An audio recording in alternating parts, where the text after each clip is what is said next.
Well, good evening, ladies and gentlemen, and welcome to this month's meeting of the Pasadena Civil War Roundtable.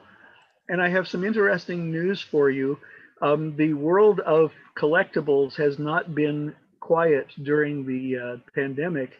And thanks to some interesting email conversations, a donation has been made to the Pasadena Museum of History of some Grand Army of the Republic collectibles. I was contacted because of the museum exhibit that we did with them several years ago. And the result is that they now have in their collection some collectibles from one of the reunions from the 1930s, including Grand Army of the Republic plates, of all things, and some peripheral things that were donated along with it. Anyway, that just came through literally today. The objects were dropped off at the museum, so I got an email this morning about that it had finally happened. So that's really kind of nice because the donor is from the family of a lady from here in Pasadena who had been involved with the Women's Relief Corps and other organizations, and had apparently traveled to one of the reunions back in the Midwest in the 1930s. And so those things that she obtained there are now going to be in the museum collection, and with luck, they'll actually get exhibited at some point. So that's the only update I have for you for tonight as far as historical things. We've just been updating the mailing lists. So for those of you who paid your dues this year, yes, you're going to be getting your physical newsletters, and you should have gotten one before this meeting. If you have not paid dues in the last year or two and you suddenly stop getting your newsletter, that's why. Because we've cut out the people who have not paid recently. We've been carrying some of them during the pandemic, but we do need to keep things in balance, and it costs money to do the mailings.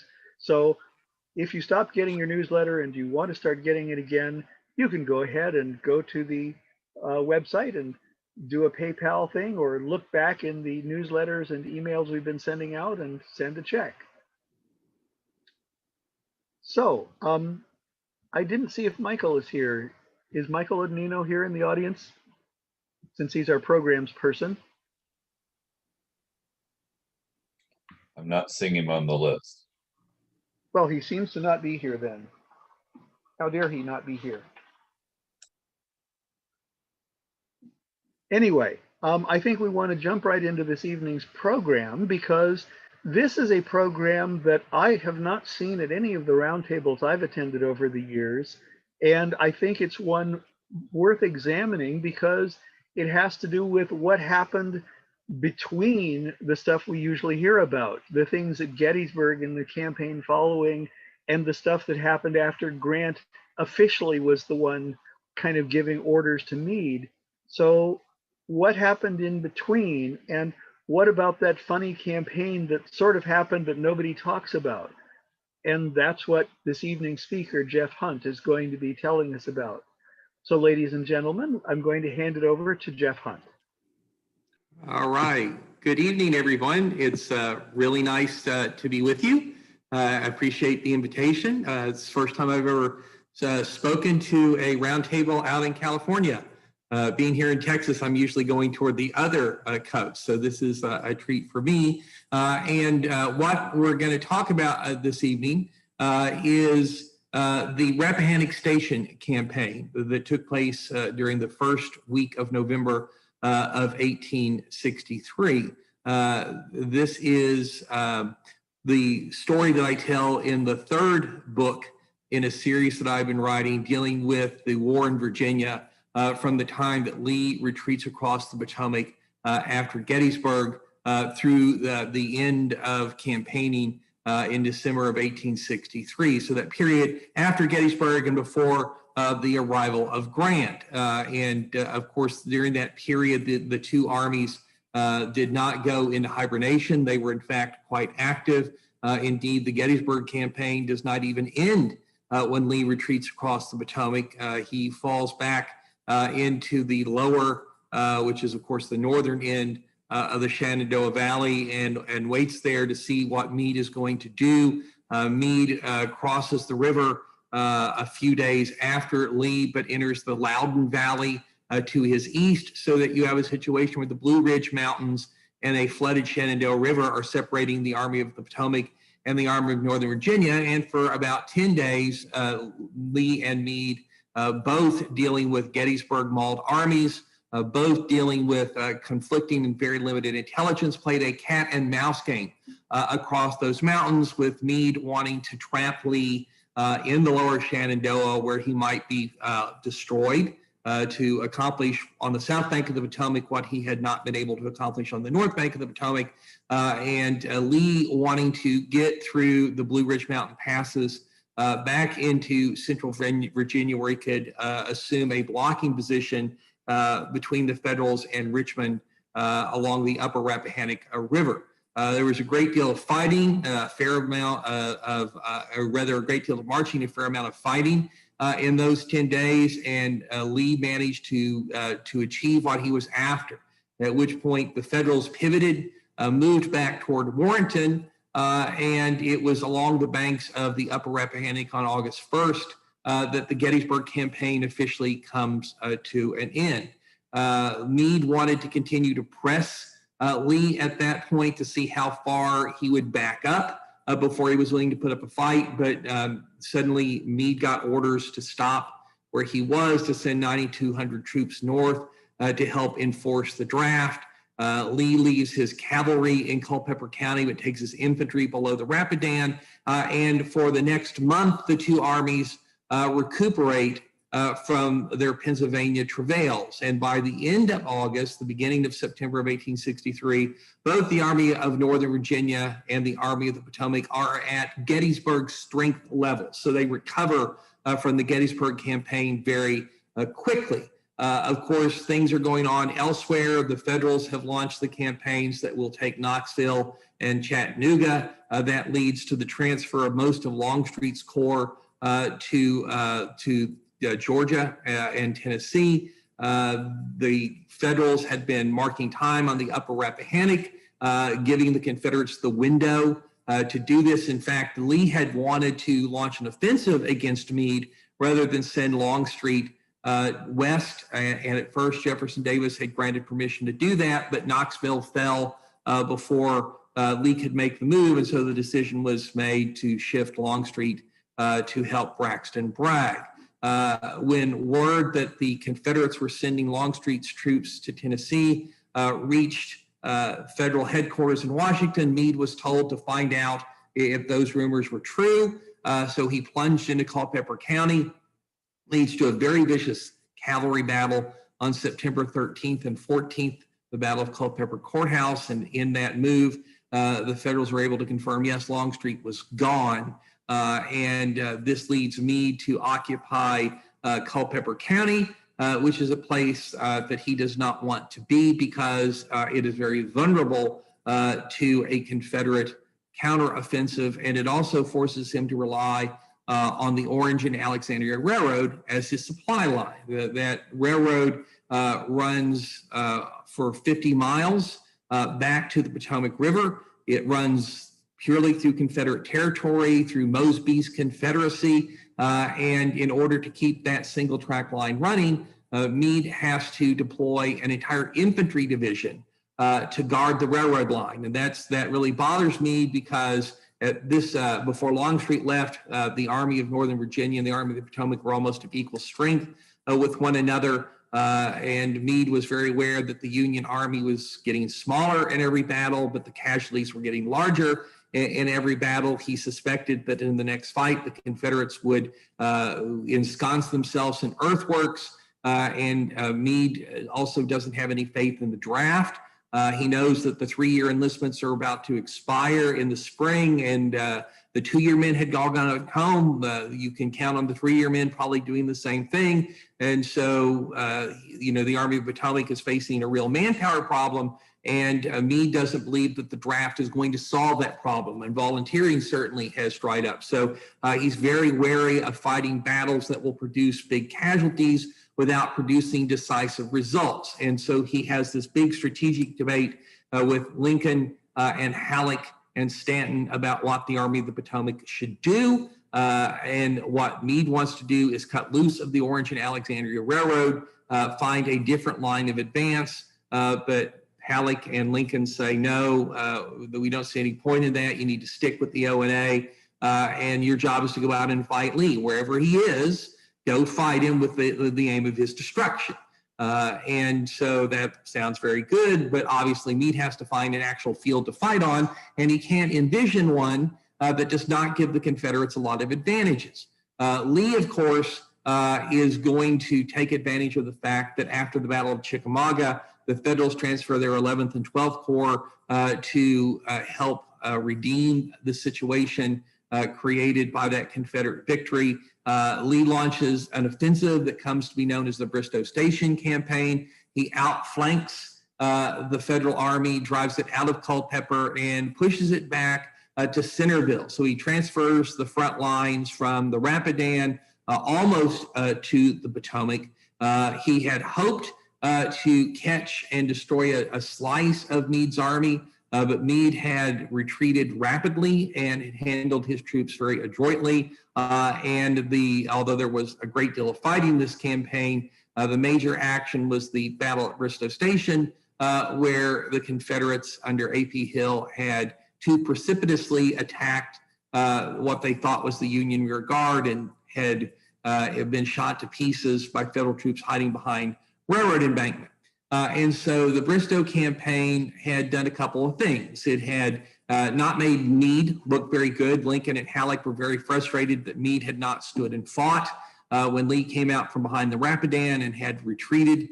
Instead, Meade said he was falling back to find good terrain on which to fight, and argued that he actually hadn't been retreating. But for the Confederates, the result was frustrating. If Lee outflanked Meade again, he would just fall back into the defenses of Washington, where he couldn't be touched. And although Lee would have liked to have kept the Federals close to the Potomac, it was simply impossible for the anemic Confederate supply system to feed and clothe the Army of Northern Virginia that far from Richmond. And so what Lee is forced to do is to pull back behind the upper Rappahannock, to take his army back into Culpeper County. He doesn't take it all the way back to the Rapidan for reasons that we'll examine here in a moment. But as he pulls back, he has his troops destroy the Orange and Alexandria Railroad. And the Confederates did this with great gusto. This is actually a picture of some of the work that they accomplished in the second half of October of 1863. They pulled up the rails, burned them and warped them on the cross ties. They burned every railroad station. They destroyed every bridge, every culvert. They chopped down the telegraph poles, carried off the telegraph line. They thoroughly obliterated the Orange and Alexandria between Bristow Station and the Rappahannock River. And the reason that Lee did this is that he was quite aware that Meade relied on this railroad as his single line of supply. And the Army of the Potomac could not advance much further than the railroad repairmen had gotten to. So the Federals are going to have to rebuild this railroad. It's going to take them almost an entire month to do. Lee was hopeful that it might take longer and that winter would show up before Meade would be able to launch an offensive. The Yankee railroad repairmen were much faster than that. And so by the time that we get to the end of October of 1863, the railroad is basically repaired to Warrenton Junction, which is right there. You still have about 9 miles to go before you reach the Rappahannock River. The Confederates are down here in Culpeper County. They're the red dots. The Federals are the blue squares. And the Army of the Potomac is basically on a line between Warrenton and Warrenton Junction, with, of course, its cavalry deployed out in front of it. And so this is where the two armies are. They're not quite back to the point that they were at the end of the Gettysburg campaign on August 1st, not quite back to where they were at the start of the Bristow Station campaign on October 9th. But Meade now is close enough, and his railroad supply line is rebuilt far enough that he can consider going over to the offensive. And this is, of course, something that Lincoln and Halleck and the Northern press are very anxious for him to do. The question for Meade is exactly how does he undertake an offensive? And as long as he is stuck on the Orange and Alexandria Railroad, he really only has three options. The first option would be to let go of the railroad, swing his army wide to the west into Madison County, and either attempt to outflank Lee and drive him, therefore, out of Culpeper County below the Rapidan, or to come in from the west and swing into Culpeper to attack him. In other words, to reverse what Lee had done in the Bristow Station campaign, and to try and either bring a battle in Culpeper, or perhaps to drive down below the Rapidan toward the Orange, or rather the Virginia Central Railroad, and destroy that key link to the Shenandoah Valley from Richmond. The problem with making this move, Meade understood, was that it required him to abandon his line of supply.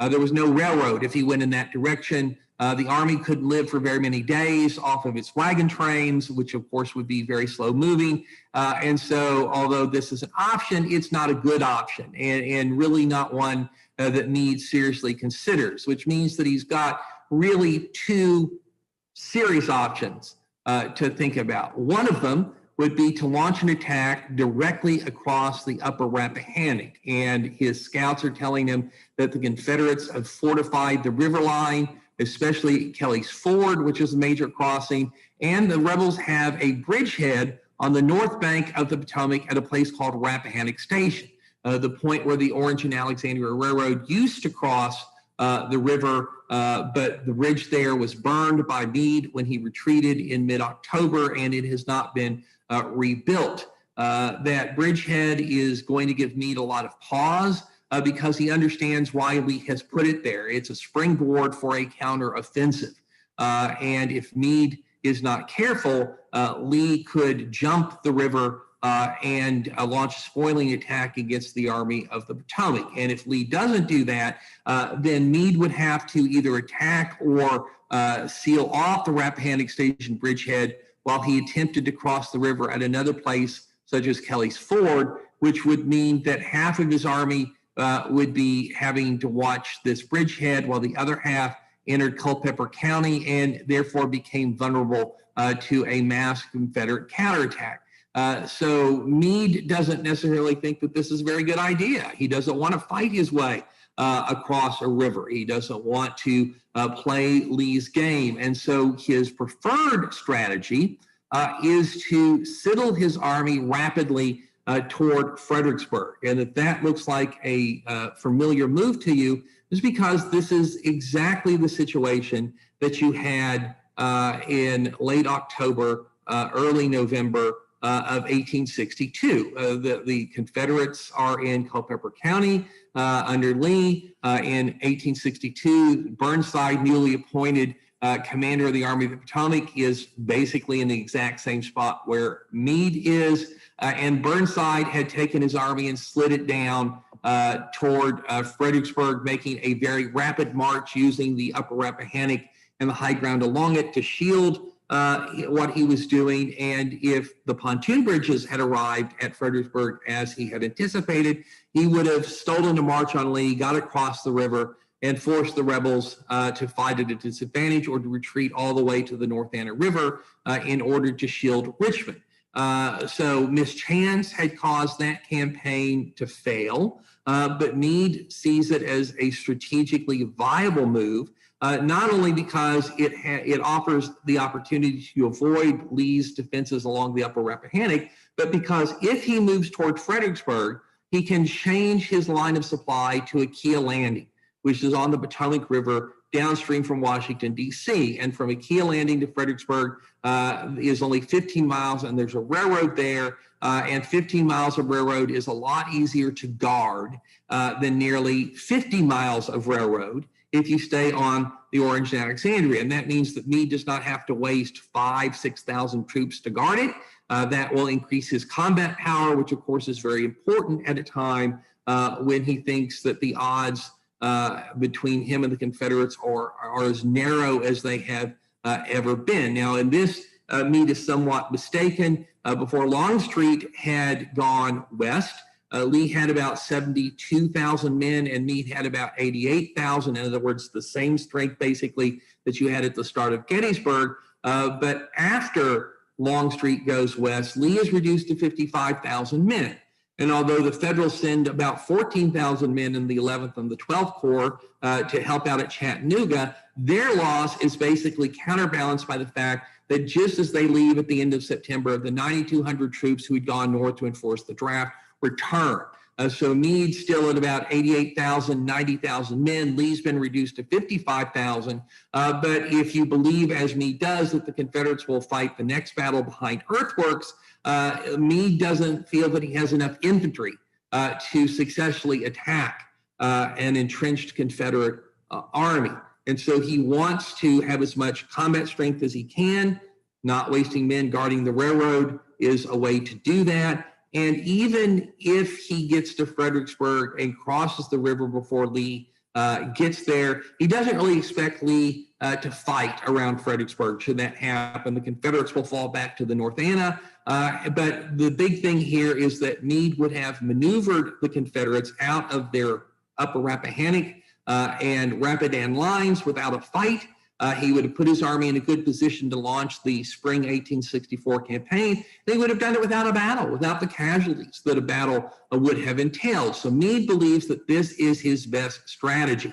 And although Lincoln and Halleck had vetoed this proposal back in August and September, Meade believes that after the Bristow Confederate offensive, he's proven his point about the vulnerabilities of position on the Orange and Alexandria Railroad. And so he begins to issue orders preparing his army to make this shift toward Fredericksburg.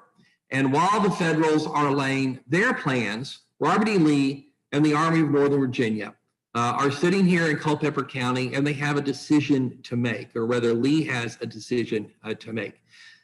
He had decided not to defend Culpeper County in August of 1863. His army was still shot to pieces from Gettysburg. It needed to be revitalized. And so he had taken it below the Rapidan. But now his army is recovered from Gettysburg. He's learned a little bit about Meade, who's careful and cautious, but not necessarily aggressive. And so Lee has to decide where he wants to make his next stand. The area of Culpeper County is almost through all of 1862 and most of 1863 really the cockpit of the Civil War in the East. It is formed by the Upper Rappahannock, which is its northern and eastern boundary, and then its southern boundary is the Rapidan River.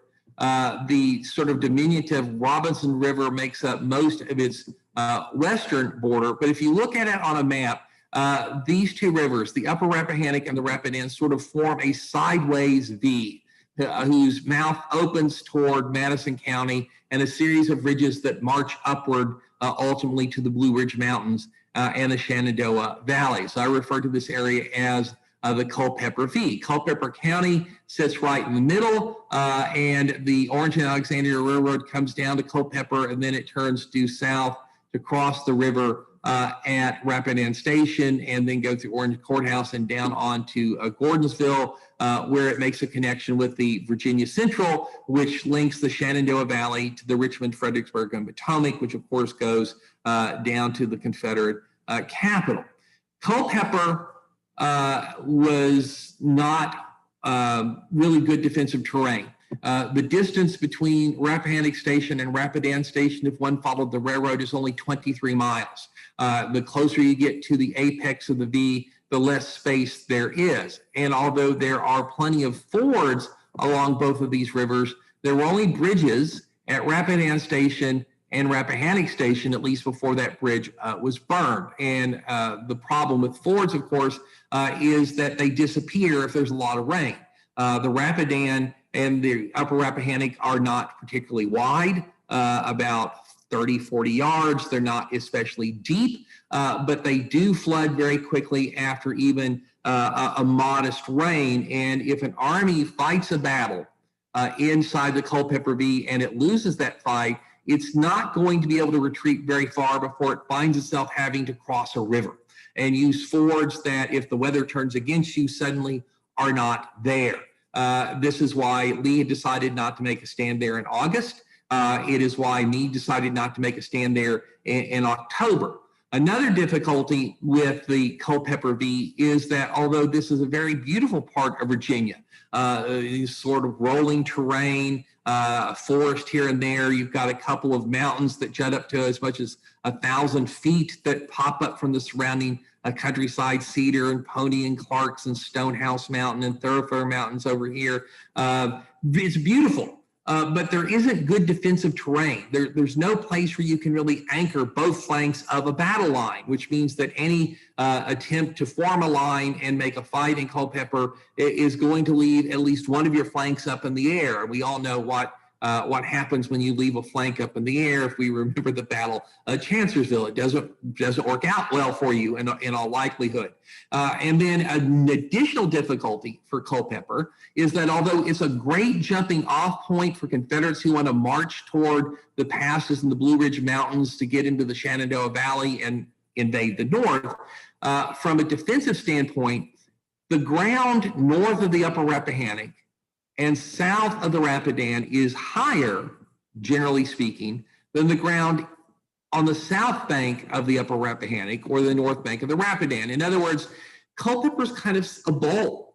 And if you're on either side of that river, you would be able to maneuver without the enemy really being able to see you. So being in Culpeper is, if you're trying to defend the Upper Rappahannock, you're kind of blind as to what the enemy might do.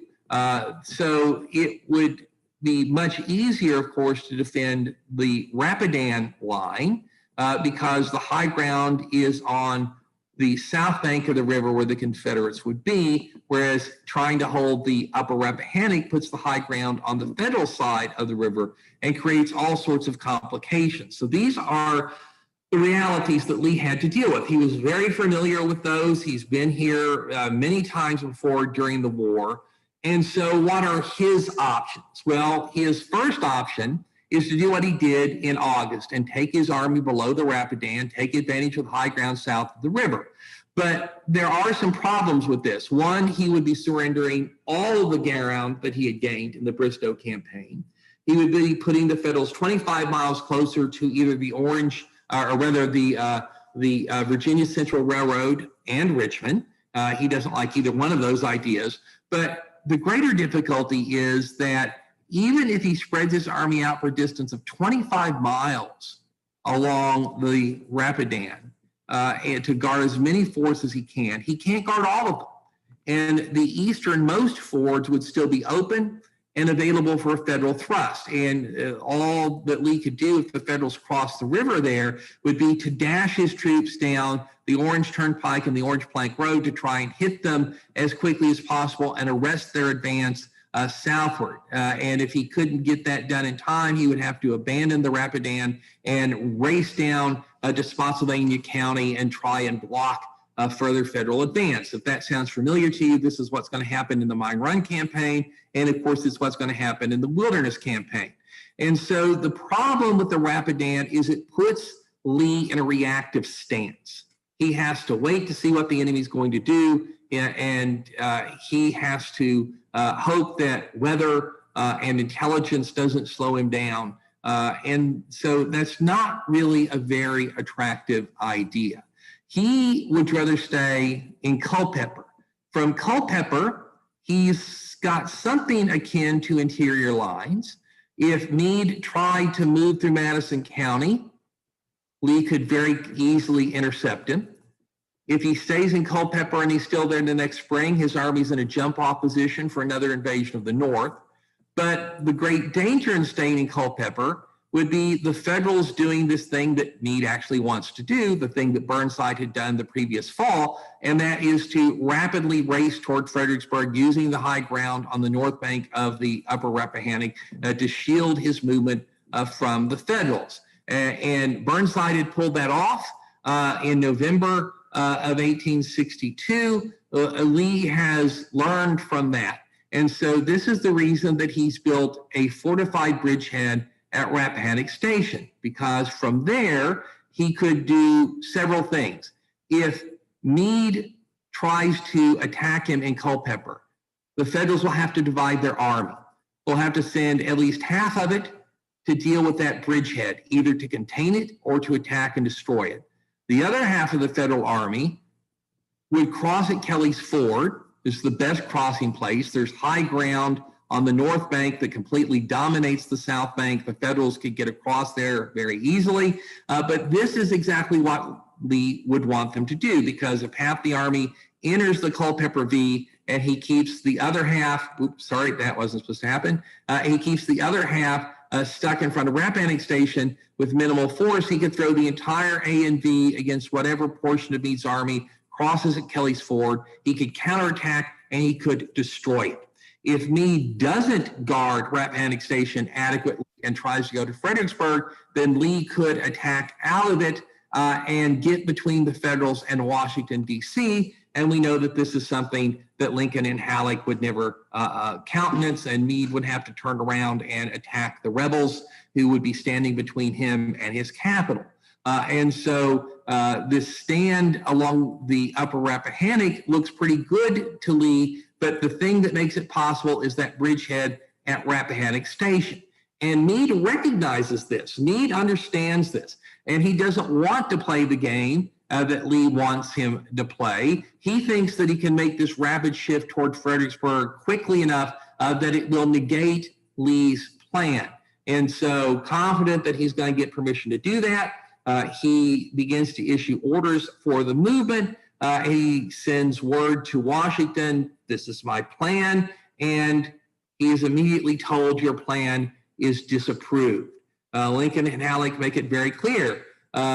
We told you no last August. We told you no last September. Why do you think we're going to tell you yes this time?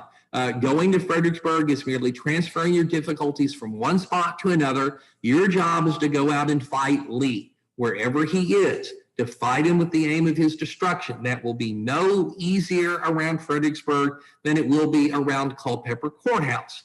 And of course, the other thing that Halleck and Lincoln and Stanton feel very strongly about is not sending the Army of the Potomac back to the scene of its worst disaster exactly 1 year almost to the day of that disaster.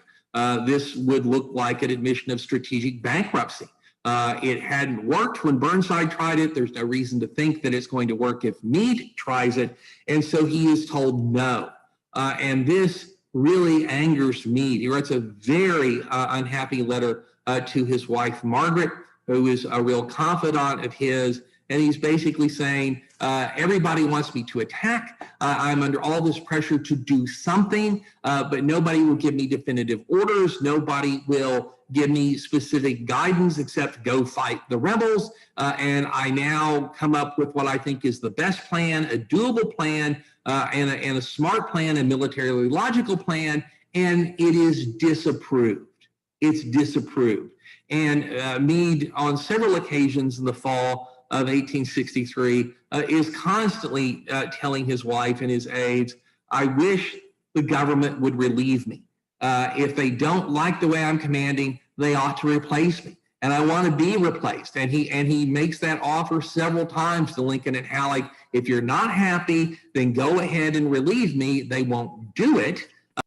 But that said, he is going to drive forward, even though he's not particularly hopeful of success, and try and push his army across the upper Rappahannock into Culpeper County. And what Meade does understand is that the one way to defeat Lee's plan is to take the bridgehead at Rappahannock Station at basically the same time or shortly after French gets across the river at Kelly's Ford. And if that were to happen, then Lee's entire plan of defense is going to collapse. So the first fighting is going to take place at Kelly's Ford, which is very close to the little town of Kellysville. And this is a place that the Confederates really have no hope of defending against a serious attack. And you can see here that there's high ground that on the east or the north bank of the Rappahannock that completely dominates the ford and the town. The Federals will be able to basically shoot at anything that's in here once they get that high ground. And so all that Lee has really done at Kelly's Ford is deploy, in essence, a trip wire. There are 7 companies of the 2nd North Carolina under Lieutenant Colonel William Stallings with 225 men at Kelly's Ford. The other 3 companies of the regiment are at Wheatley's Ford or a Ford to the south. And Rhodes Division of Ewell's Corps is back here about a mile from the river, but in immediate support in the Carolina under Lieutenant Colonel William Sellers. He's got about 500 men, and the Fluvanna Artillery, which has a 6 12-pounder Napoleons. All of these troops are under the command of Colonel Cox. Usually he was in charge of the 2nd North Carolina, but he's got the brigade today because its regular commander is Stephen, and so he is not here. The Confederates have fortifications at Kelly's Ford, but they're really only there to fend off minor probes and harassment against a serious attack. There's no way the Confederates are going to stop the Federals from crossing the river. But remember, this is what Lee wants. He wants French and basically walk into a giant trap. The Confederates will contain Sedgwick with their Rappahannock Station bridgehead, and then they'll let French come in just far enough to enable the Confederates to launch a massive attack with the bulk of the Army of Northern Virginia to destroy this half of General Meade's army. The fighting at Kelly's Ford went in a predictable fashion. This is a sketch that Alfred Woad drew of the combat, and you can see the Federal artillery gets up here on that high ground. There's Kellysville down there. There's the 700 yards between the woods where the Confederate reinforcements are and the town. The Federals dominate everything. So artillery pins the Confederates down in their fortifications and in the town of Kellysville. The Fluvanna artillery comes out and tries to suppress the Union artillery fire, but it's got 6 guns compared to 18 and 3 Federal batteries, and it's quickly driven from the field. Colonel Sillers makes a gallant but foolhardy decision to rush his 500-man regiment in line of battle across that 700 yards to try and reinforce the 2nd North Carolina, and it doesn't work. The ground's too rough. The regiment is under artillery fire the whole way, and it basically breaks apart and is so demoralized by the time that it gets into Kellysville that Stallings tells Sellers to take his men back where they came from. They're contributing nothing to the defense except casualties. And so they retreat across the same ground, but not everyone is willing to run that gauntlet again. And about 180 men of the 30th North Carolina refuse to fall back. They stay in the town and take shelter in cellars and buildings. So the Confederate situation here is deteriorating. General Ward, who's in command of the leading division, wants an attack, and he gives that job to Colonel de Trobriand, who gives the 1st U.S. sharpshooters the task of striking across the river and taking Kelly's Ford. The commander of the sharpshooters, Caspar Tripp, doesn't want to launch a direct frontal attack, so he sends 4 companies downstream to cross the river at a more weakly held spot.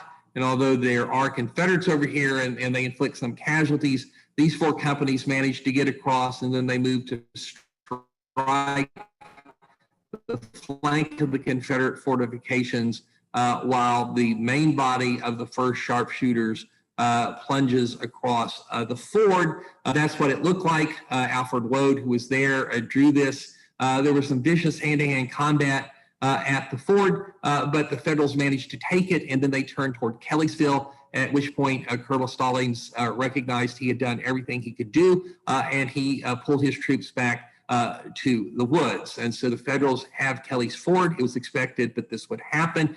They immediately bring up pontoon bridges and start to lay them. And so the first part of Meade's strategy has proceeded according to plan. The Confederates definitely got the worst end of this, as you might expect, given the topographical advantages that the Federals had. But now they're crossing the Rappahannock into Culpeper County. The Third Corps will have 2 divisions on the other side of the river by nightfall, a 3rd division shortly after that, and the Second Corps ready to cross in the morning.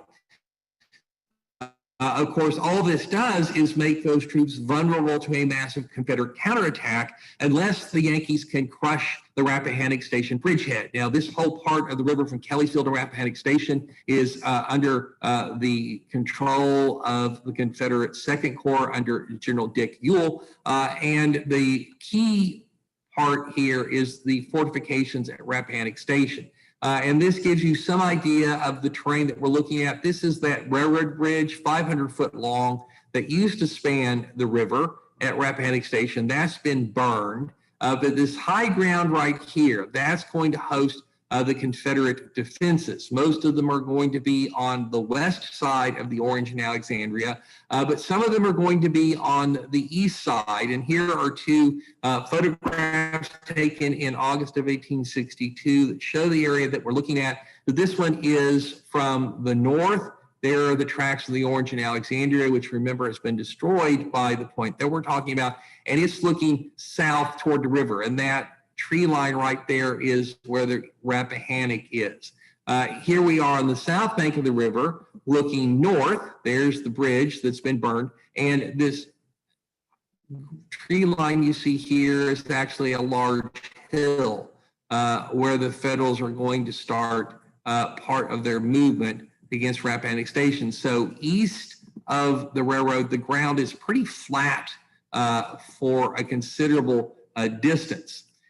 So remember what has happened here. The 5th Corps has come down, as have the 6th. They are going to reach the Rappahannock Station area about noon. And facing them is a single Confederate brigade, the Louisiana Tigers, only about 900 men. They're under the command of Brigadier General Harry Hayes, who's a very good officer, but is on court-martial duty that day. So the commander of the 7th Louisiana, Colonel Davison Penn, is actually in charge of the outfit, which had seen very heavy fighting at Gettysburg. It had participated in a night attack on Cemetery Hill that came close to winning the battle, but of course was unsupported, so it didn't achieve that goal for the Confederates. Penn knows his business. But the Confederates who are there are facing 2 federal corps. You have the 6th Corps, which is today under Major General Horatio Wright, while Sedgwick is in command of the wing, and Major General George Sykes, who's in command of the 5th Corps.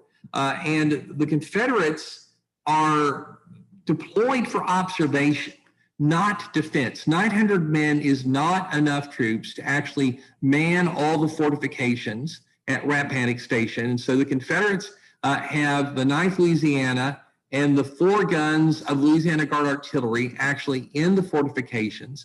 The 5th Louisiana is manning earthworks east of the railroad on the south bank, and then the rest of the Confederates are up here on ridges about a quarter of a mile to half a mile in front of the earthworks. So the 7th and the 8th Louisiana west of the railroad, the 6th Louisiana east of it, and they're out there to keep an eye on things. There's no Confederate cavalry, just a few vedettes. And so this relative handful of men is sitting on ridge north of the fortifications where they see 2 federal corps appear, 26,000 men, and begin to go into line. Now, a couple of things about what's happening here that's very important.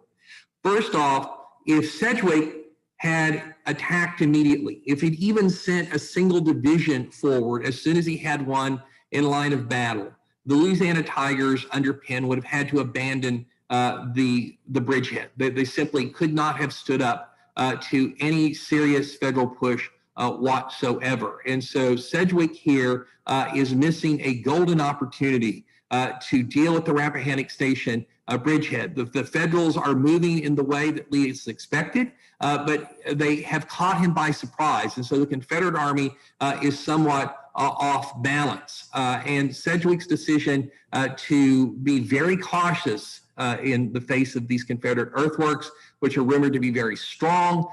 There are rumors about the Confederates potentially launching a huge counterattack out of them. Meade has warned Sedgwick, be careful. We don't know what the rebels are going to do. I don't even know if these fortifications can be taken. I want you to try if you can. I want you to get across the river if you can, but be aware that that simply might not be possible. And with those instructions in mind and not knowing very much about the Confederate fortifications, as he decides to deploy the entirety of his 2 corps before he does anything. And of course, this is going to take some time. It's going to take almost 3 hours to shake all of his troops out. And this is going to give the Confederates some very badly needed breathing space. And Penn uses that by pulling his 3 forward regiments back into the fortifications, bringing the 5th Louisiana across the river to help man them. He leaves only a skirmish line on those ridges to keep an eye on the Yankees. And of course, the word goes south of the river to Jubal Early, whose division is in charge of this sector. It gets to Lee as well. And the Confederates respond by ordering Early's division to rush to Rappahannock Station to guard the South Bank, and the 2 most forward batteries of artillery, Graham and Dance, to come forward and man fortifications on the south bank of the river on a hill overlooking a pontoon bridge, which is the only means of communication between the north and the south bank. It's about 300-400 yards upstream from where the burned railroad bridge is, and this is the only way in or out because the river behind the fortifications is very deep and it's very wide because of a dam that had been built before the war belonging to the Rappahannock Canal Company that was intended to make a large docking area for canal boats, and it's left this part of the river behind the rebel fortifications too deep for fording. And of course, we're in early November, so the water is also bitterly cold. So guarding that pontoon bridge is all important, and this is why the Confederate guns are rushed forward here. Even when Penn gets all of his men into the fortifications, however, he doesn't have enough troops to man the entire line. There's just not enough men, and so he's going to have to leave the center of his line held by just a screen of skirmishers. So the Confederates here are exceptionally vulnerable, but the Federals do not realize that. And Sedgwick is not going to move until he has everything in place to launch a significant attack if that becomes necessary, or to meet a massive rebel counterassault if that becomes necessary. So when Sedgwick finally does decide to move, he basically still pursues caution. He orders both the 5th and the 6th Corps to send forward their skirmishers, supported by a single division. On the 5th Corps front, that division will be under General Josiah Bartlett, and it will move forward in a column of divisions, what you see here, the very dense mass of men in support of the skirmishers. The 6th Corps will send forward its 2nd Division under Brigadier General Albion Howe, and their job is not just to support the skirmishers, but to take the ridge overlooking Rappahannock Station so that the Federals could deploy artillery there and attempt to shell the Confederates out of their fortifications. The one thing that Sedgwick, Wright, and Sykes are not keen to do is to launch an infantry assault against those Confederate earthworks if it can be avoided. So finally at 3 o'clock, having spent most of the early part of the afternoon, getting his troops into position. The Federals begin to move. The Confederate skirmishers stage a fighting retreat back into the fortifications. The Union skirmishers move forward. The 5th Vermont goes over and grabs Beverly Ford and then starts to swing downstream to threaten the Confederate earthworks from that direction. The Federals, however, once they get a line of skirmishers around the Confederate fortifications at a distance of about 200 yards, once they get Beverly Ford and Norman's Ford, which is to the east, then the Federal advance halts. The division under Bartlett goes and takes cover along the railroad embankment or on this high ridge right here. Howe seizes the ridge that Sedgwick wants for his artillery, and the Federal advance at that point skids to a halt. If the Federals had kept going, if either Howe or Bartlett had simply not stopped as they ordered to stop at this juncture, once again, the bridgehead would have had to be abandoned. And Sedgwick would have accomplished his mission with the kind of expedition that Meade was hoping that he could pull off. But Sedgwick is careful. He stops. He's not going to attack those earthworks. He's going to give his artillery a chance. And of course, what does this do? It gives the Confederates time to bring up Early's division and reinforcements. And so the Confederate position is going to be strengthened. Now, what are the Federals looking at from their point? Well, this is a drawing that was made in August of 1862 of Rappahannock Station during the campaign of Second Manassas. The vantage point is basically the ridge that Howe has just taken. And so what you see there, these buildings are what used to be Rappahannock Station. They're all burned. This thing right here, that is a locomotive on the Orange and Alexandria pointing south. This number 4 is the Rappahannock River. And this ridge here is where the Confederate fortifications are. So this is the ridge that holds the Confederate fortifications. These are the hills on the south bank of the river where the Confederates have brought up their artillery. And where you see the split rail fence here, that's the Freeman's Ford Road that goes west to Freeman's Ford and then goes east all the way to Kellysville. The road right here is somewhat sunken, and this is where the Federal skirmishers have taken cover, and now they're in a nasty sharpshooters duel with the Confederates who are in fortifications up here. Note how gentle this slope is. This is about 200 yards. It's not a very hard climb whatsoever. And of course, that's going to be important to what's going to happen as we go forward. So let me see my screen here. So this is what the Federals are looking at.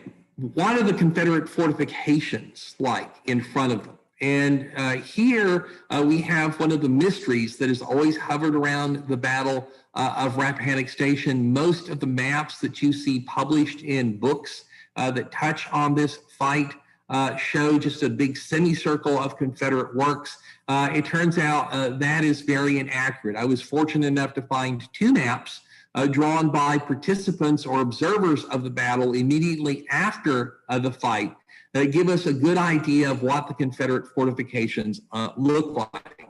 So one of these, and neither of them have a scale, and they differ in some respects, but they tell us a lot. So this one, here's that ridge where Bartlett's men have taken cover, as well as along the railroad embankment, which right here is probably about 10 feet high as it heads toward the Rappahannock. So this railroad embankment here divides the battlefield. The 5th Corps over here, the 6th Corps, excuse me, over here. On the east side of the railroad is an outer Confederate defensive work. It's about 186 yards long, and this is defended by the 6th Louisiana. And its flank curves back to conform to a little stream called Tin Pot Run that empties into the Rappahannock about 200 yards downstream from the burnt railroad bridge. The main Confederate fortification has a small enclosed redoubt on a steep hill right next to the railroad embankment, and then 300 yards of what's called a stepped trench. So this is a very sophisticated trench that you see here. If you're familiar with World War I style trenches, you'll understand what you're looking at. It is built in such a way so that an enemy getting into it cannot shoot down its entire length. You have a dirt parapet throwing up in front of it. The parapets here are not very tall. They're or very wide, so they're not much of an impediment to an attacker. Sorry. And then after that 300 yards of stepped trench, you have a large Confederate redoubt. Each one of these fortifications has 2 artillery pieces in it. And then the Confederate line swings off to the west, where it's going to meet a bend in the river.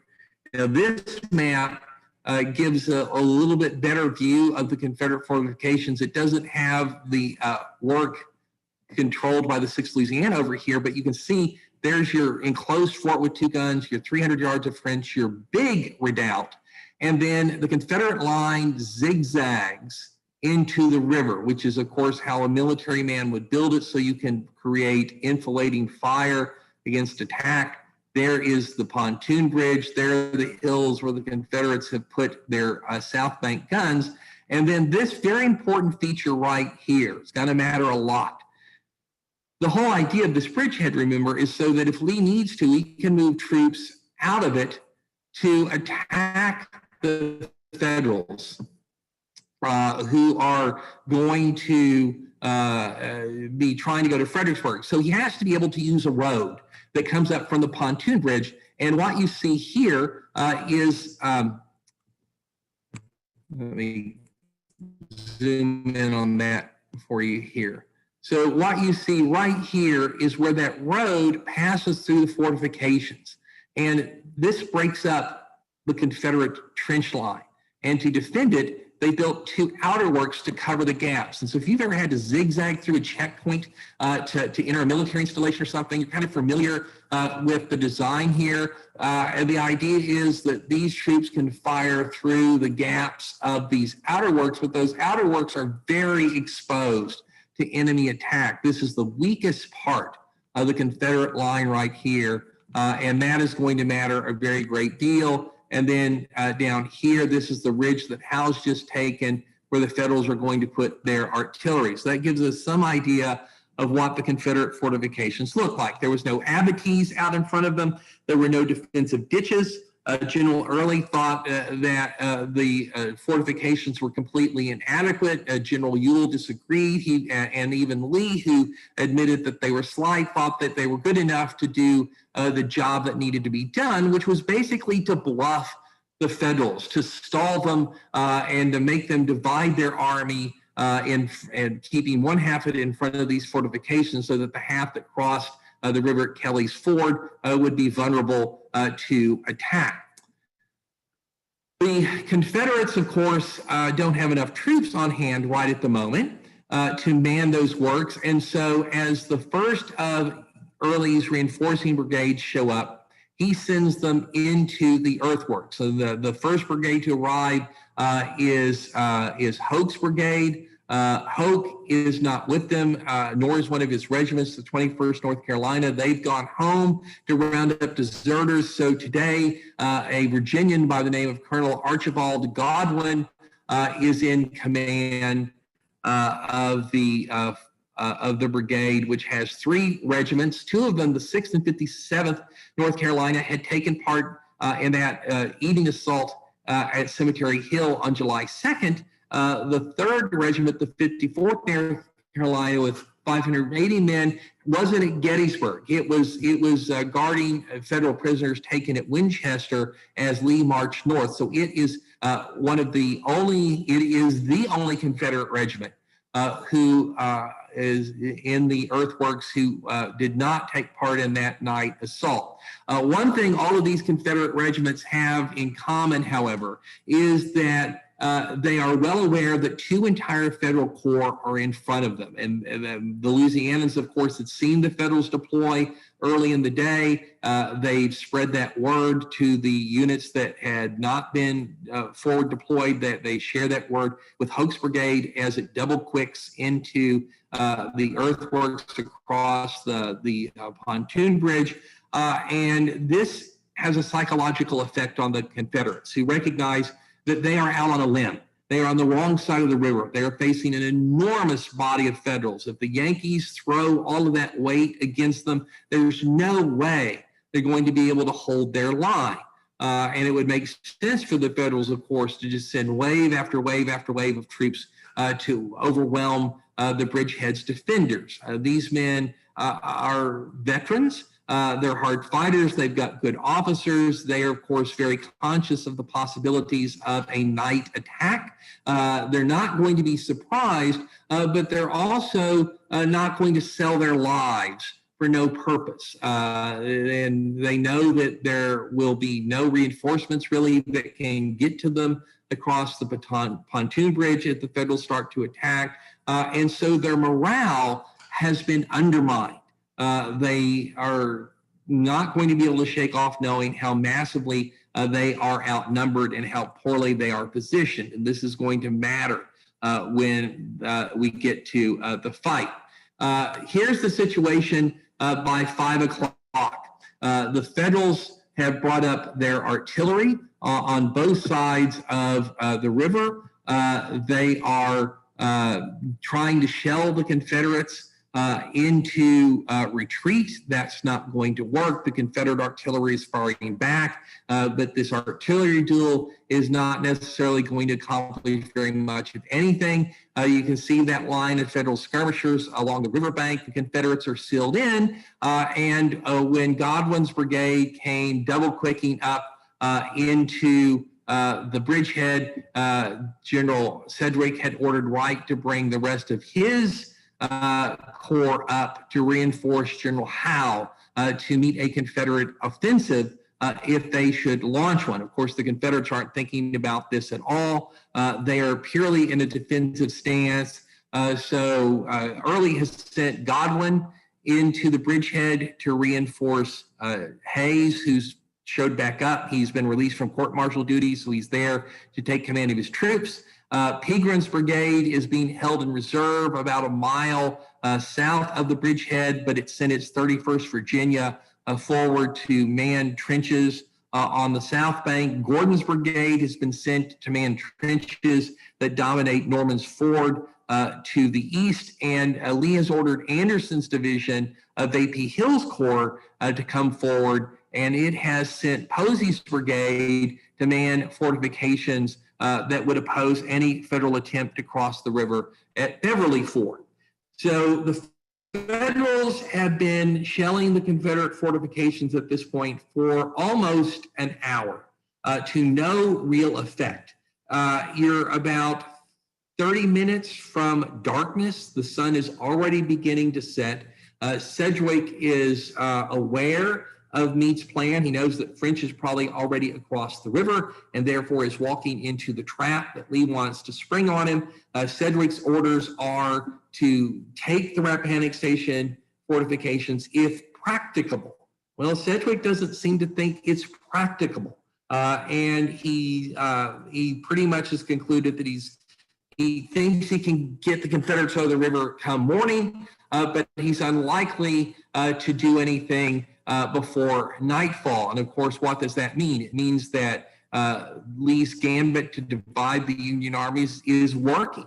It means that Meade is going to have to transfer the whole 5th Corps and part of the 6th Corps from Rappahannock Station overnight and rush them toward Kelly's Ford in order to strengthen French's wing of the army as much as possible against the inevitable Confederate counterattack on November 8th. So Sedgwick's reluctance to attack here is really hurting Meade's strategy. He's blown several opportunities to take Rappahannock Station without a fight. Now he would have to make a fight. His artillery is not going to get the job done, but he and his corps commanders are still reluctant to launch an infantry attack across all that open ground into the teeth of the Confederate fortifications.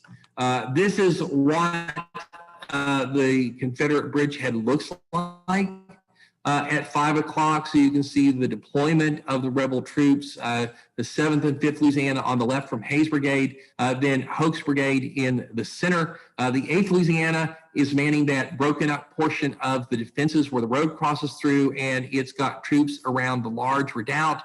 The 9th Louisiana is manning that 300 yards of trench between the large and the small redoubt. And then the 6th Louisiana is there all on its own on the east side. So you've got about 2,000 Confederate troops manning these defenses, and out in front of them, as they are all too conscious of, are 26,000 Federals. The man who's going to be the hero of Rappahannock Station for the Federals is Brigadier General David Russell, who's commanding the 1st Division of the 6th Corps, while Wright is in charge of the Corps because Sedgwick is running the brigade. And Russell and Howe are interesting fellows, because during the Chancellorsville campaign, it was their units that had stormed and taken Marie's Heights at Fredericksburg. And so these men do not have an instinctive fear of earthworks. Russell likes to conduct reconnaissance right up on the front line. And he believes that the Confederate fortifications are manned very, very lightly. And so what he's going to propose, sorry that keeps happening, is attacking with his leading brigade, his 3rd Brigade. And what he's going to do is he's going to send the 6th Maine as his leading edge. And so right now, the 6th Maine has half of its strength out on the skirmish line in the sunken portion of the Freeman's Ford Road. The 121st New York has about 50 men under Captain John Fish from Upton's brigade to their right, and to their left are about 50 guys from the 20th Maine, which of course is a 5th Corps unit. It should be east of the railroad, but as the 5th Corps skirmishers had advanced earlier in the afternoon, you can see the railroad makes a little bit of a jog as it gets to the river, and that had thrown 50 men from the 20th Maine east of the tracks, while 25 men from the 20th Maine are still on the east side. So 50 on the west side and 25 on the east side. That's going to matter to us in a moment. What Russell proposes to Wright is that just as dusk is falling, he sends the second half of the 6th Maine forward to reinforce the skirmish line. He knows the Confederates will see this, and he knows that they will probably think that this is just a routine relief of one body of skirmishers by another, and they won't think anything of it. But what's really going to happen is the two halves of the 6th Maine are going to merge together, fix bayonets, and launch an immediate attack on the big Confederate redoubt. And coming in behind them will be the rest of the brigade, the 5th Wisconsin, in a second wave, moving in a column of divisions, 2 companies abreast, 5 lines deep. So it's sort of like a human battering ram. And then a 3rd wave consisting of the 119th Pennsylvania and the 49th Pennsylvania, which only has 4 companies in the same sort of formation. And what Russell is expecting here is that the 6th Maine can keep the Confederates around the large redoubt busy enough to allow the 5th Wisconsin, the 119th, and the 49th Pennsylvania to reinforce them. And then they'll take the large redoubt, they'll cut the rebels off from their pontoon bridge, and the entire position will collapse. Russell, unfortunately, has underestimated the number of Confederate defenders. He's going to be attacking with about half the strength the rebels have in the bridgehead, but he's going to be pretty lucky for 2 reasons. And one of those is that dusk is going to obscure the small size of his actual attacking force. And the other part of this operation that's going to work in his favor is that the skirmishers to his left and his right are going to go in with him. So Captain Fish, who's got those 50 men from the 121st New York on the right flank of the 6th Maine, doesn't have any orders to take part in this assault whatsoever, but Upton had told him to keep his men as far forward as anybody else. And so when he hears that there's going to be attack, he decides he's going to lead his 50 men into the assault with him. Another unexpected piece of help is going to come from Major Walter Morrell of the 20th Maine, who is commanding those skirmishers up from the 5th Corps. And he is on the west side of the railroad visiting friends on the 6th Maine when the plan is laid out to its company commanders. And Morrell hears about this and decides, well, we're from the same state. I can't let the 6th Maine go it alone. And so he goes back to his troops and he tells them that they're going to attack as well. And this is going to make a huge difference because this means that the weakest part of the Confederate line is going to be attacked by the 121st skirmishers. And then the 20th Maine is going to attack the small fort and the 9th Louisiana. And when the 20th Maine moves forward west of the railroad, it's 25 men east of the railroad, assume that somebody gave orders that they didn't get. And so they move forward against the 6th Louisiana, which triggers the advance of the rest of the Federal skirmishers from the 83rd Pennsylvania, 44th New York, and 16th Maine. And without these skirmishers going forward with the 6th Maine, in all probability, Russell's assault would have failed. So this is sort of a spontaneous reinforcement for the 6th Maine, which launches its attack and manages a very, very brief interval of surprising the Confederates, but the rebels have been watching what's going on. They meet the 6th Maine with an intense fire, and the 6th Maine basically gets to the outside of the Confederate large redoubt and is driven to ground. The 5th Wisconsin was only supposed to be 5 minutes back, but it had some trouble getting started, so it's actually 10 minutes back. And so the initial wave of Russell's planned assault is a failure. But it's not a failure in other places. The 121st New York's 50th skirmishers hit the rebel line where it is broken up, and they are coming out of an almost dark field. The Confederates do not know how many Federals are coming at them, but they assume that it's a lot more than a single brigade or just 50 skirmishers. And Captain Fish and his men get up on these very short parapets, and they're standing up looking down on Confederates who are in narrow trenches and can only shoot basically straight up in the air. And Fish, recognizing that he's outnumbered by about 3 to 1, is kind of a bold guy, and he demands that the Confederates here surrender. And to his surprise, about 127 rebels throw down their arms and they give up. And so he's pierced the rebel line at its weakest point. Now, the 57th North Carolina is going to pivot some companies and fire into Fish's men. He's going to drive them against the west wall of the large redoubt, but they've knocked a lot of Confederate troops out of action already, and this means that the 8th Louisiana is not going to be able to muster the strength to hold the large redoubt. East of the railroad, the 6th Louisiana, seeing this surge of Federal skirmishers toward it, knowing that it is cut off from the rest of the Confederate fortifications, decides that the only reasonable thing it can do is to flee across the river, which is fordable near the stone pylons of the burnt railroad bridge. About half of the 6th Louisiana manages to get across before the Federals reach the riverbank and fire into the other half and force about 75 of its men to come back and surrender. But this eliminates one of the Confederate regiments defending the bridgehead, and of course lops off that part of the bridgehead east of the railroad.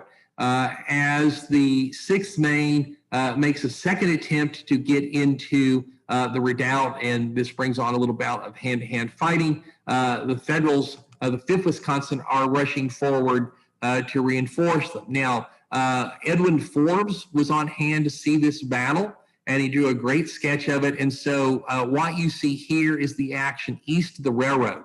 And so you can see on your left where that number 2 is, that's the Rapidan, and then number 3 are the stone pylons of the railroad bridge, and number 4 are the hilltops where Graham and Dan's have their artillery on the south bank of the river. This is also where Lee and an earlier station trying to see what's going on the other side of the river. And then you see the trench of the 6th Louisiana, the small redoubt up there on that hill, and the Federal skirmishers in the foreground advancing against the 6th Louisiana, which is retreating across the river.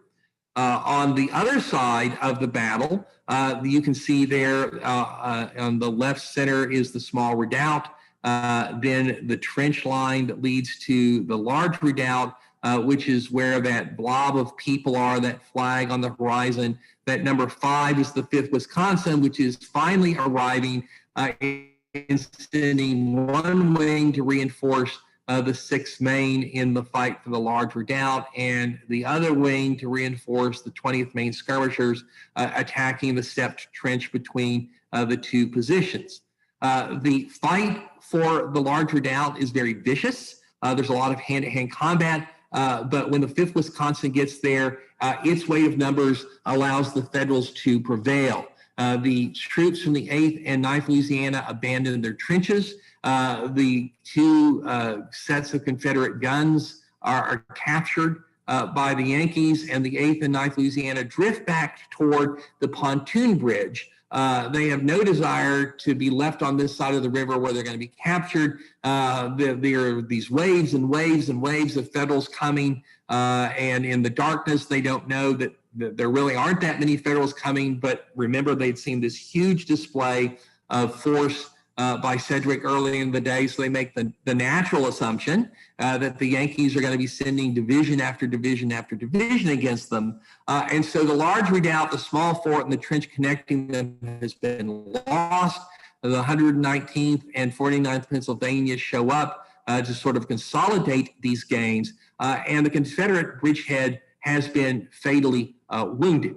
The 8th and 9th Louisiana are kind of a disorganized mob now. 3 Federal soldiers from the 6th Maine rush into that mob, fire their muskets in the air, demand that the Confederates surrender, and to their dismay, 187 rebels throw down their arms and are marched off. General Hayes is always captured here, but his horse bolts and carries them to safety across the river. Men from the 8th and 9th Louisiana begin to run across the pontoon bridge under Federal fire. And so the entire right flank of the Confederate position is gone. General Godwin has pulled the 6th and 57th North Carolina out of the trenches to refuse his flank. They're firing on the Federals who have, under Russell, taken the large redoubt.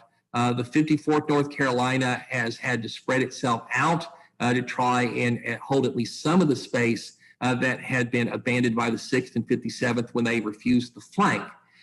And that makes them very vulnerable to an attack. Russell has sent back to Colonel Emory Upton in command of one of his brigades and asked him to send 2 regiments forward to reinforce the fight for the large redoubt.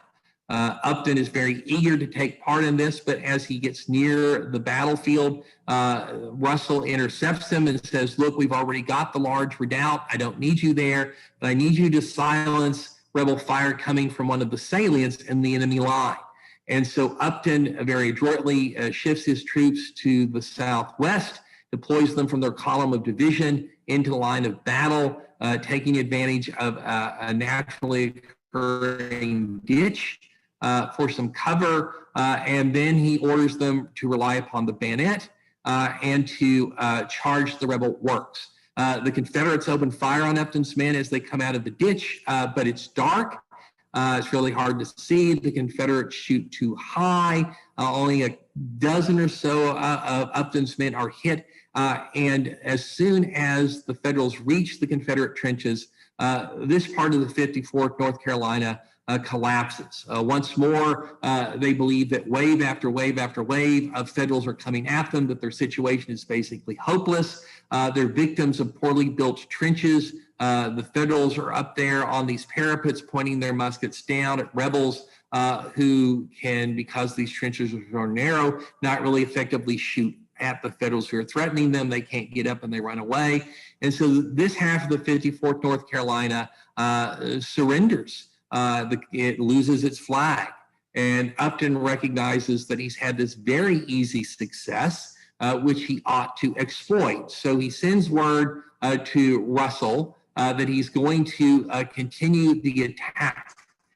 Now, what you see here is a drawing by Alfred Wood, who was not at this part of the battle on November 7th, but it does give you an idea of the terrain here. So you can see the zigzag nature of the Confederate trenches. On the horizon are the large and the small redoubt. You can see how steeply the ground runs down to the river, and there on the right center is the pontoon bridge. And now Upton's got this part of the trench. He can look down on the pontoon bridge. He recognizes that he needs to exploit his breakthrough. And so he sends one wing of the 121st New York to seize the pontoon bridge. He leaves one wing of the 5th Maine in place to hold what he's taken.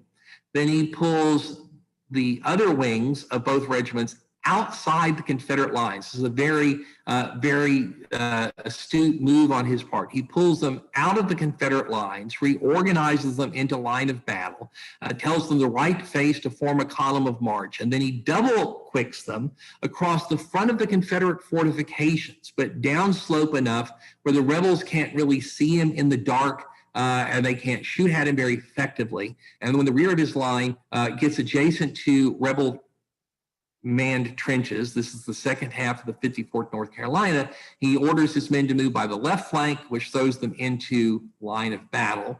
And a second later, he calls on them to halt. And then in a very loud voice, he yells in such a way that the Confederates can hear him, that when they're fired upon, his men are supposed to lay down because 4 other lines of battle are advancing behind them, and which is not true, but this is some impromptu psychological warfare that works perfectly in the circumstances. It's pretty much dark now, and when those parts of the 5th Maine and 121st New York that are with Upton charge, the 54th Carolina basically offers almost no resistance. Once again, the Federals get up on these very low parapets. They're looking down on Confederates in narrow trenches who cannot shoot in any way except almost perpendicular, and the 54th North Carolina surrenders. At that point, Colonel Clark Edwards, who is commander of the 5th Maine, sees some Confederate fugitives running off to the west,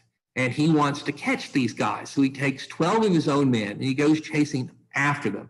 And before very long, he unexpectedly finds himself standing in the rear of the 5th Louisiana Infantry's line of battle. He's almost in the line of Confederate file closers.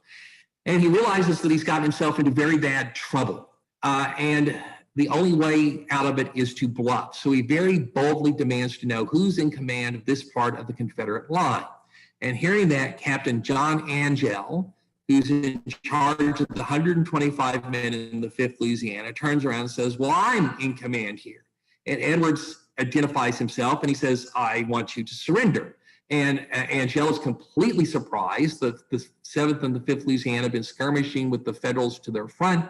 There's a very stiff wind blowing from the south that's preventing the sound of the musketry to reach Lee and Early or on the south bank of the river. It's kept the men on the west flank of the position from really understanding what's going on. And so Angell had no idea that the rest of the position was collapsing. And he kind of demurs. He wants some time to consult his officers. And Edwards says, I'm not going to give you a minute. Surrender now, or all of my troops are going to charge down on you from the rear. And he points back toward where Upton is, where there's this great moving mass of men dimly visible in the dark. And he says, these are my reinforcements, and I'm going to throw them at you. Well, they're not reinforcements. They're the 5th Maine and the 121st New York, ushering the hundreds of 54th North Carolina prisoners to the rear. But Angell doesn't know that. And once again, the psychological blow of Sedgwick's massive display of force early in the afternoon is working against the Confederates. And Angell believes this men are in a hopeless situation, so he agrees to surrender. And once the 5th Louisiana gives up, then the 7th Louisiana is basically doomed and has to surrender as well. And although some Confederates managed to get across the pontoon bridge and others managed to get across the river by swimming it, the Confederate position now is pretty much destroyed. The 6th and 57th North Carolina might have cut their way through and retreated across the bridge, but Colonel Godwin refused to even make the attempt, saying he had no orders to abandon his position. So he stays where he's at, and the Federals eventually close down on him in the dark and force his men to surrender as well. And so the entire bridgehead now has collapsed as some 1,600 Confederate prisoners are taken, 7 battle flags, 4 cannon are captured, and Sedgwick has destroyed the Rappahannock Station bridgehead, or rather David Russell has destroyed it, but it has been destroyed so late in the day that triumph, stunning tactically as it is, cannot be exploited. And so the Confederates and the Federals are going to have to scramble during the night. Meade is going to bring he's going to bring all of the 5th Corps and a good chunk of the 6th Corps from Rappahannock Station to reinforce the Kelly's Ford effort. Lee, on the other hand, recognizes what's happened, and he has his quartermasters very hurriedly pack up the supplies and begin a harried and confusing retreat toward the Rapidan. And at midnight, he begins to pull his infantry back from their forward positions. He's got to abandon his hopes of striking at French with the bulk of the Army of the Potomac. And he's got to buy a day. He knows that his wagons are going to need a day to get across the Rapidan, so he pulls back to a ridge about 2 miles north of Culpeper Courthouse during the night. By the next morning, his troops are mostly in place, and in a harbinger of things to come, they begin to entrench immediately, even without orders. Lee deploys his cavalry, Fisley's entire division around Brandy Station, and Hampton's division around Stevensburg to slow the inevitable Federal advance. And what he's got to do is hope that the Federals don't push him too hard, because on November 8th, if they do, he's going to fight a battle in a very weak position with both of his flanks essentially up in the air. Meade does not know any of this, of course.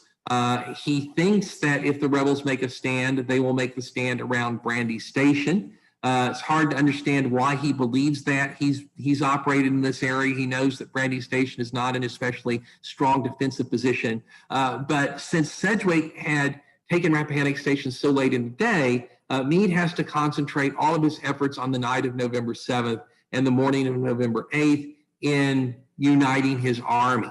And once he begins to get the rest of his troops across the river at Kelly's Ford, it becomes possible to send the 3rd Corps up to take whatever Confederates are still facing Sedgwick around Rappahannock Station in the rear. Of course, there are no Confederates there anymore. And you can see the movements of the Federals on the morning of November 8th. And basically, they're looking for the Confederates to be waiting for them. They're not there. They are essentially forming a big bridgehead on the south bank of the river. Meade, for some reason, keeps his wing organization in place, even though the 6th Corps is really down to just 2 divisions. and he goes to the Orange and Alexandria and begins to push toward Brandy Station. Confederate cavalry giving way in front of him, but there are no Confederates really to be found, much to the dismay and disappointment of everyone. And what happens is that when the Federals get to Brandy Station, they halt and they make camp. There's still about 3 hours of daylight left on November 8th. If the Federals had pushed another 2 miles, they would have found Lee in that vulnerable position north of Culpeper Courthouse. They might not have been able to attack and break his line, but they probably could have attacked and at least entangled Lee in a fight that he could not easily disengage from, and therefore set up a big battle on November 9th that might have wrecked the Army of Northern Virginia. But Meade does not make that move. He believes the stories of Confederate prisoners who tell him that the Confederates have already retreated across the Rapidan, and so there's no point in pursuing deeper into Culpeper County. Meade has accomplished getting across the river. He's destroyed 2 Confederate brigades. This was much more than he had even hoped he would be able to do. So he's going to call well enough alone and stop where he is. And so this is the last great missed opportunity of the campaign for the Federals. The Confederates retreat behind the river unmolested that night. And so at the end of November 8th, the dawn of November 9th, we find the armies exactly back where they were in mid-September, with the Federals in the northern half of Culpeper County, the Confederates manning fortifications south of the river. And this is where Meade is going to leave things until he can rebuild that last 9 miles of railroad, rebuild the railroad bridge at Rappahannock Station so he can bring supplies all the way to Brandy Station in Culpeper County. And only when that is done will he resume his offensive and launch what will be known eventually as the Mine Run campaign. And so that is the story of the first Federal offensive in the East after Gettysburg. This is where the armies are at the end of that campaign in the middle of November, and basically where they're going to be until the start of the Mine Run campaign. I do have a question for you, though. In regards to this, it seemed like that both after Gettysburg and after Rappahannock, that Meade was always a little reluctant to be able to move forward after Lee. Do you think that I mean, at what point do you think that it made the decision for Lincoln to be able to take control away essentially from Lee and to move it over to Grant? Do you think it was this that caused that? Because it seems like you have to feel sorry for Meade in this entire period after Gettysburg and before the arrival of Grant, because he takes command of the Union Army 3 days before Gettysburg, fights this horrific battle. He conducts this difficult pursuit, and he's still trying to get the reins of command firmly in his hands, and then he's operating with a shot-up army. And Meade believed that it would have been smarter not to have pursued Lee into Virginia, to be happy with getting the rebels out of Maryland, and then to reinforce and reorganize the Army of the Potomac, and then put it, as he says, on a footing that will guarantee its success. He's not allowed to do that, and then he's forced to operate on the Orange and Alexandria Railroad. He loses men to enforce the draft, then he loses the 11th and the 12th Corps, and whatever strategic initiative that he tries to exercise, Lincoln and Halleck are shooting down. And so he really is hamstrung by the dictates of Washington. And they're frustrated with Meade. They want him to be aggressive. But Meade suspects, and he tells his wife, look, they want me to go out and fight, but they won't sanction my plans. They won't give me true freedom of maneuver. When I ask for guidance, they just say, go fight Lee, but don't be too setting me up to be a scapegoat. They would love it if I would fight him in a battle, but they're really most interested in keeping their fingerprints off any defeat so that I can take the blame if something goes wrong. And of course, if you look at the recent history of the Army of the Potomac and how often it changed commanders, you can understand why Meade would feel this way. Meade is a much better general than most of his predecessors. During the Second Manassas campaign, he avoids the fate of John Pope. During the Mine Run campaign, he's going to avoid the fate of Burnside and of Hooker. But Meade is careful. I don't think he's the guy who's going to win the war for you, but he's certainly not going to lose the war for you. And he frustrated Lee in the Bristow Station campaign because he retreated too quickly for Lee to catch him, but he also retreated intelligently. This campaign at Rappahannock Station is kind of a boost for Meade because Lincoln had not expected the success. He sends Meade a congratulatory telegram that almost crackles with surprise. And so Meade's stock with the administration bubbles back up as a result of Rappahannock Station. It takes a while for people to realize that there was an opportunity here that might have been missed, but that's all obscured by the brilliant tactical success of some of Meade's subordinate generals like Gouverneur Warren and others complained that they had thrown away an opportunity on November 8th. Meade's Mine Run offensive, when he launches it, and that'll be the fourth book in my series and should be out next year, is bold in concept, but a little too hesitant in his conduct. And one of the things that I've kind of learned about in studying this period is that when push comes to shove on the battlefield, at some point, and it can last very long, half a day, 1 day at worst, but hesitation and hesitating in the face of a general like Robert E. Lee usually doesn't work out in your favor, and that allows Lee to gain an advantage. Lincoln and Halleck, I think, probably would have liked, and Lincoln says it, because Wells asked him, why don't you replace Meade? He's a good man. He's a good general, but he's not a great general. And Lincoln says, well, who would I replace him with? Who would I replace him with? Remember, Hancock is recovering from his Gettysburg wound.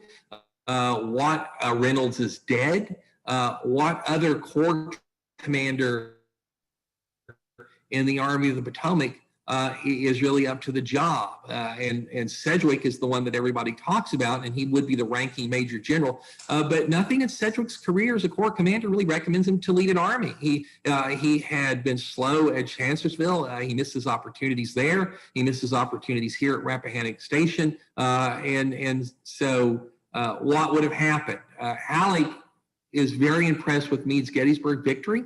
And is reluctant to replace him because of that. But given the fact that Grant's got to be the guy who's made the general in chief, then Lincoln and Halleck can say, well, it's got to be Grant's problem to worry about. So we've got a couple of questions in the chat. I mean, we've got several of them that are commenting and thanking you for a terrific presentation and for the patience for what we had. So thanks to everybody for those comments. There's a question from Brian asking, and he says, excellent maps, where can one find them?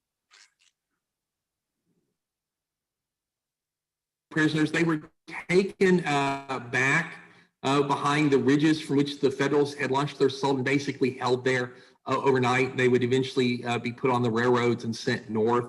But it's during this, the Federals did not search the prisoners. And that allows the color bearer of the 7th Louisiana to burn his flag, which he had ripped from its staff and hidden in his uniform, to burn it to keep the Federals from capturing it. Interestingly enough, the color bearer of the 6th Louisiana does the same thing, but he doesn't burn his flag. He actually manages to keep it throughout his imprisonment. Most of Hay's men are going to be exchanged in March of '64. and half of Hoax men a little bit later. And so the loss of Confederate strength here is actually kind of short term. These guys are going to be back in the field for the overlaying campaign. But the color bearer of the 6th Louisiana manages to hide his regiment's flag through 5 months of imprisonment. And then when he gets back to Richmond after the exchange, he reveals it. And it's a big story in the Richmond papers. Stephanie is asking me a question. She said, what did Meade do with the Confederate prisoners on the night of the 8th? I'm not sure if it'd be the night of the 8th. Right, or the night of the 7th. Yeah, just to the north, and then ships them the next day up on the railroad. Okay. And she's also asking another question. Is there a story about Meade that would help to illuminate what he was like as a person? There are a lot of good stories about Meade. Of course, he has a very touchy temper, especially whenever he sees incompetence, this to duty. His aide, Theodore Lyman, refers to them as these unusual patches of gunpowder, which once they explode are gone. So he vents and then he's fine. The problem is that the people he vented at are usually left resentful. Meade seldom apologizes, any of that. He was an incredibly devoted father and husband. His letters to his wife are very, very affectionate. But I think that my favorite and most revealing Meade story comes from September of 1863. And so this is after he's put into Culpeper County. They know that Longstreet has left. This is right before he has to send the 11th and 12th Corps to Tennessee. And he's probing the Rapidan line with his cavalry, trying to figure out a way to get at Lee. And one day he's at headquarters, sitting there with all of his aides, and he's reading a captured Richmond newspaper. And he starts to laugh. And his aides look up at him and kind of give him that, what's so funny? And he reads them this piece in the Richmond paper that says, all quiet on the Rapidan, where Meade is making I would wait on I dare not. And Meade laughs and he says, smart fellows, those Rebs, they've hit the nail on the head. So I would versus I dare not. And Meade was capable of envisioning bold moves, strategic moves, and tactical moves. But in the environment that he was in, his fear of waning federal strength, his belief that the draft would not produce the replacements that were necessary, the fact that the rebels were probably going to start fighting from entrenchments, and that required a 3-to-1 advantage in numbers at least to overcome, and he didn't have that 3-to-1 advantage. Meade felt that he could simply not take chances because if he took a chance and it went wrong, it could cost the Union the war. And that's really, I think, the most revealing Meade story that I've run across. Let me ask you a question about that. Do you feel that Meade, was there any resentment that you're aware of? I mean, I realize it's outside of what we're talking about here. Was there any resentment from Meade when they appointed Grant to take the lead, and that Meade, after having won at Gettysburg, have won at Rappahannock, and then he's essentially got the number 2 job, and he didn't, was not given the opportunity to lead the army after that? Yeah, if you look at their meeting in February of '64, it seems pretty clear that Grant came in prepared to relieve Meade and put Baldy Smith in charge of the Army of the Potomac. But after he met Meade and heard Meade explain the strategic and operational circumstances in Virginia and relate his experiences, and then Meade very graciously saying, I suspect that you want to put somebody else in charge of the Army. I'm happy with that. I think that somebody who's got the confidence of the government should have this position, and I make no special claim to it. That really impressed Grant with Meade's competence and his generalship, and the fact that Grant kept Meade on really impresses Meade. And these two men actually have something of a very close working relationship throughout the entire rest of the war. And they have something of a honeymoon until after the Battle of the Wilderness. And gradually, Meade comes to understand that although he's in command of the Army of the Potomac, he's not really in command of the Army of the Potomac, and he's certainly not getting the credit. And Meade was a thorough gentleman. He wasn't somebody who's going to court the reporters or the press. He wasn't going to intrigue for promotion, this sort of stuff. But he very much wanted his talents to be recognized. He cared a great deal about his reputation as a soldier and didn't want to lose that. And it hurt Meade, I think, that the newspapers gave all the credit to Grant. Now, he's partly responsible for that because of the way he treated the press. They decided we're not going to mention Meade's name again, and it's going to be Grant's Army going forward. But I think there wasn't resentment of Grant. I think there was resentment of circumstance on Meade's part. But Meade was too fine a gentleman to ever express that. Or to make a deal of it. He would tell his wife and a few close intimates about his frustration, and that was it. Another question in regards to the maps. Mike is asking about where some of the modern maps came from that outline the areas of where the lines were and how those advanced. And he was curious where those came from. Or those ones that you created? The one is in the New York Public Library in their digital collection. The other one is the Gilder Lehrman Institute of American History. They were kind of critical to mapping out what the Confederate fortifications actually look like. And in addition to that, I had the great advantage of the fact that the Army spent so much time in Culpeper County that there are just outstanding period maps that were drawn, showing where all the hills and the ridges were and the roads and the forest and these kinds of things. And so we built on that. My wife is the creator of the map. She's a graphic designer. So she took the originals and recreated them. And then, of course, I put the units and stuff on them like that. All of those maps are in the book, obviously not in color, but they're in the book. The latest, newest edition of North-South Magazine, which has just come out in only a digital format at this point because of COVID, has most of these maps in it in color. And I do have to say in regards to that with the number of presentations that we've had, you had some of the most detailed maps and outlining what is happening during the battle, and it really helped to be able to help explain what was going on. So very appreciative for the work that you and your wife did on that. Yeah, I'm sorry I lost my cursor somewhere in there, so I couldn't point to some of the things that I was talking about, but I hopefully you guys were able to get my drift. Absolutely. If there's any other questions, I don't have any other questions that I'm seeing in the chat. If there are any other questions, go ahead and please post this now. Otherwise, I do appreciate you returning and joining with us again. Could I ask a question? Absolutely. Could I ask a question? Yes, David. First of all, this is my first time at the Pasadena Roundtable, and I really think it's first class, and the presentation was wonderful, like so many others are saying. My question is, in the background, you seem to be in some museum, and could you tell us a little bit about that?